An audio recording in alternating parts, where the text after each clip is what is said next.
Assalamualaikum warahmatullahi wabarakatuh. Semangat pagi anak-anak soleh-solehah.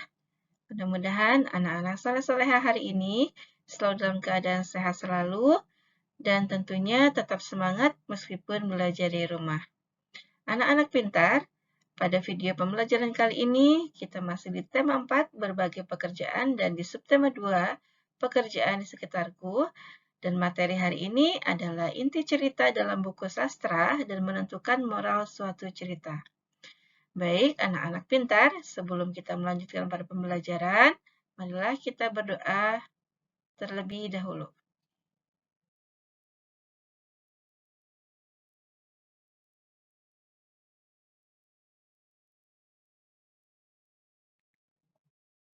Inti cerita dalam buku sastra. Dalam sebuah cerita, kita dapat mengetahui tokoh cerita, peristiwa, dan inti cerita. Kita lihat ada suatu cerita di sini. Pak Kadir hidup bahagia bersama keluarganya. Mata pencaharian Pak Kadir adalah bertani. Ia memiliki sebidang sawah yang tidak terlalu luas, namun berkat kerja kerasnya, hasil sawah tersebut dapat menghidupi keluarganya. Suatu ketika, wabah hama menyerang sawah para petani. Pak Kadir sangat sedih. Ia mengalami kerugian yang besar karena hama tersebut. Namun, Pak Kadir pantang menyerah dan tetap bersemangat. Ia pun mengajak para petani di desanya untuk bergotong royong memberantas hama yang menyerang sawah-sawah mereka. Akhirnya, mereka berhasil mengatasi kesulitan yang dihadapi. Nah, dari cerita ini didapatkan bahwa ada tokoh, yaitu tokohnya adalah Pak Kadir dan para petani yang lainnya. Lalu yang kedua peristiwa. Peristiwanya adalah terjadinya serangan wabah hama di sawah para petani. Lalu yang ketiga ada inti cerita, yaitu inti ceritanya Pak Kadir dan para petani mengalami kerugian karena sawah mereka diserang hama. Namun, berkat kerja keras dan kerja sama mereka, kesulitan tersebut dapat diatasi. Nah, inilah inti cerita yang terdapat pada cerita yang sudah dibacakan. Ya, ini adalah ada tokoh, peristiwa, dan inti cerita.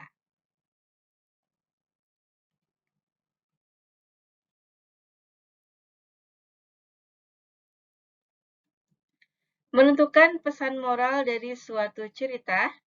Cara mengetahui pesan moral yang tersirat dalam suatu cerita adalah membaca cerita dengan cermat, mencari peristiwa dan kalimat yang mengandung saran, nasihat, pesan, atau anjuran, lalu membuat kalimat kesimpulan dari peristiwa atau kalimat yang mengandung saran, nasihat, pesan, dan anjuran dengan bahasa sendiri. Bagaimana cara menyampaikan pendapat tentang suatu cerita? Hal-hal yang perlu diperhatikan saat menyampaikan pendapat adalah memahami tema cerita, menuliskan pendapat dengan bahasa yang singkat dan jelas,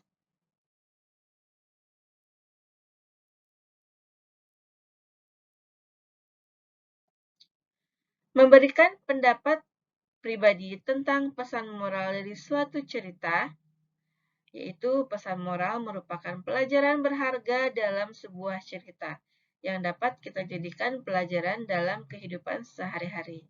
Nah, tentunya banyak cerita-cerita yang mengandung pesan moral.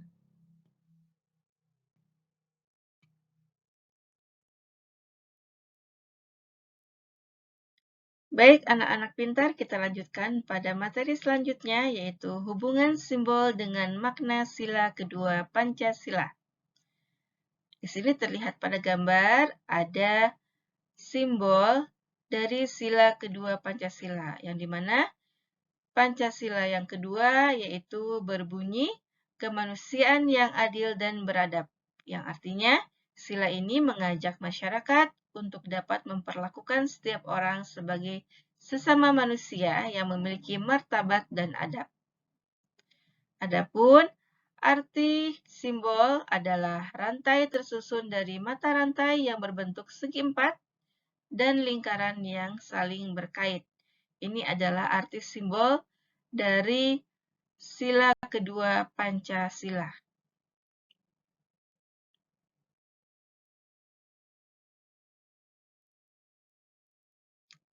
Sikap tokoh yang sesuai dengan sila kedua Pancasila yaitu seperti yang terlihat pada gambar.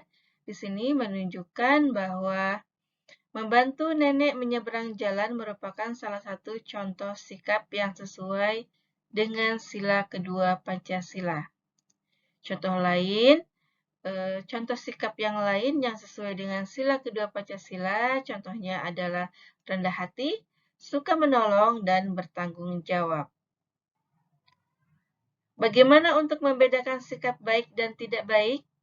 Berikut contoh sikap yang baik dan tidak baik dalam kehidupan sehari-hari. Kita lihat contohnya. Di sini ada sila ke-1, contoh sikap baik menghormati sesama umat beragama. Contoh sikap tidak baik, tidak berteman dengan teman yang berbeda agama. Lalu sila kedua, menolong teman yang kesusahan. Contoh tidak baik, sombong dengan barang-barang yang kita miliki. Lalu sila ketiga, contoh sikap yang baik menggunakan produk-produk dalam negeri. Contoh yang sikap yang tidak baik, mencintai budaya asing yang bertentangan dengan budaya Indonesia. Sila keempat, contoh sikap baik menyampaikan pendapat dengan sopan di depan kelas. Contoh sikap tidak baik memaksa orang lain untuk mengikuti pendapatnya. Lalu sila kelima, contoh sikap baik membiasakan hidup hemat. Contoh sikap tidak baik memboroskan uang untuk hal-hal yang tidak bermanfaat. Ini adalah membedakan sikap baik dan tidak baik sesuai dengan sila Pancasila.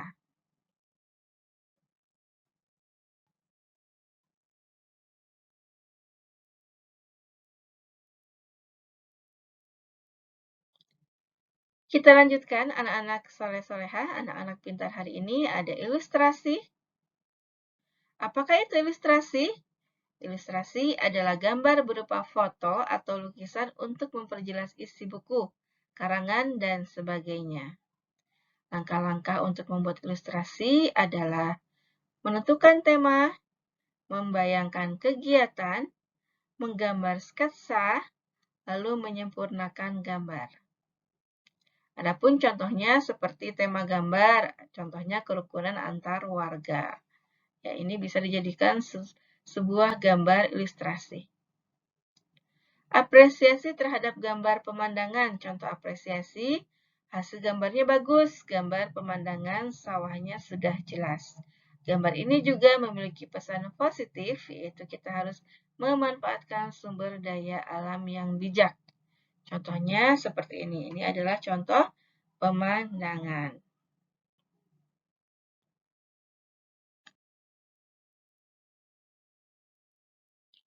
Alhamdulillah, anak-anak pintar, anak-anak soleh-solehah, materi pembelajaran hari ini sudah selesai.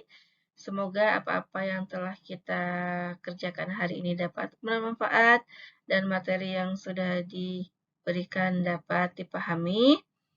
Jangan lupa selalu mematuhi protokol kesehatan, memakai masker, menjaga jarak, mencuci tangan, menjauhi kerumunan, dan mengurangi mobilitas. Demikian, selamat belajar dan tetap semangat. Assalamualaikum warahmatullahi wabarakatuh. Barakallahu fikum.